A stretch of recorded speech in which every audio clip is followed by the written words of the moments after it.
Það mjög sterk og skemmtilega hefð fyrir því að læknanemar á Norðurlöndunum hittist árlega á ráðstefnu og í ár erum við íslenski læknanemar að skipuleggja þessa ráðstefnu og það verða 10 ráðstefnugestir frá hverju landi sem hittast hérna á fimmtudaginn og við ákváðum að umfjöllunarefnið yrði krabbamein, þar sem okkur þótti svona samfélagslega umræða að vera svolítið í takt við þetta og bara framfarir í læknavísindum yfir höfuð. Við vildum í rauninni taka fyrir krabbamein í sem víðustum skilningi og líta svolítið á þetta sem lýðheilsuvandamál. Það er staðreynd að 1/3 af íslensku þjóðinni greinist með krabbamein á lífsleiðinni og Alþjóðaheilbrigðisstofnunin hefur gefið það út að það sé hægt að koma í veg fyrir 40% allra krabbameinstilfella og jafnframt að fækka dauðsföllum af völdum krabbameina helming. Og ráðstefnan spannar 4 daga og við munum opna þetta á fimmtudeginum með fyrirlestur krabbamein sem lýðheilsuvandamál. Svo á föstudeginum þá verður umfjöllunarefnið forvarnir og þá verðum við með vinnustofur fyrir ráðstefnugesti. Svo á laugardeginum þá munum við einblína á meðferð við krabbameinum og á sunnudeginum þá endum við þetta með fyrirlesturum líf með og eftir sjúkdóminn. Já, í fyrirlestri mínum ætla ég að fjalla kannski hvað helst að gerast nýtt í sambandi við meðferð krabbameina og þá með áherslu á ný lyf. Þetta er sérstaklega áhugavert svið að við erum kannski í fyrsta skipti í svona síðustu árum að sjá mjög mikilvægar svaranir við lyfjum í langgengnum krabbameinssjúkdóm sem við höfum aldrei séð áður.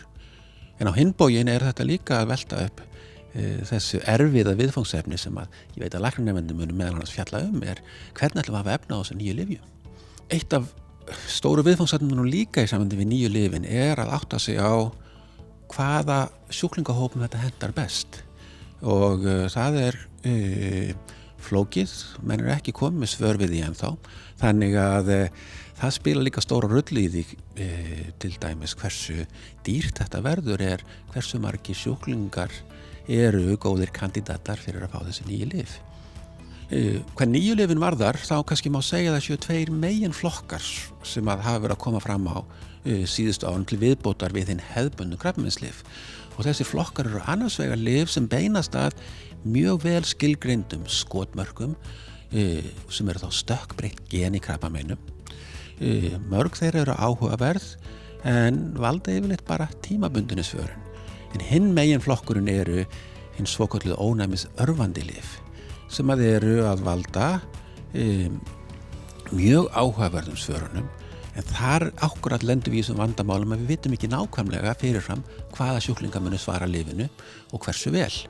En þetta samt sem áður kannski það svið það sem að krabbameinslæknar eru eitthvað spenntasti fyrir í dag að skilgreina.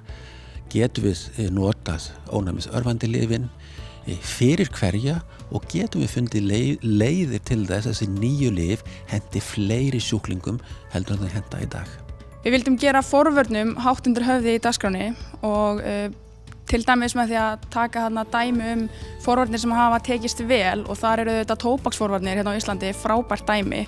Og síðast en ekki síst höfum við ákveðið að blása til opins fundar í samstarfi við ECL eða European Cancer League sem eru svona regnhlífa samtök fyrir evrópsk krabbameinsfélög og það sem við ætlum að fjalla einmitt aðgengi að krabbameinslyfjum og þessar áskoranir sem að felast í auknum kostnaði og það verður núna næstkomandi föstudag í hádeginu 12:30 í Hringsal Barnaspítalans og við hlökkum bara til að sjá sem allra flesta sem hafa áhuga þessum málaflokk.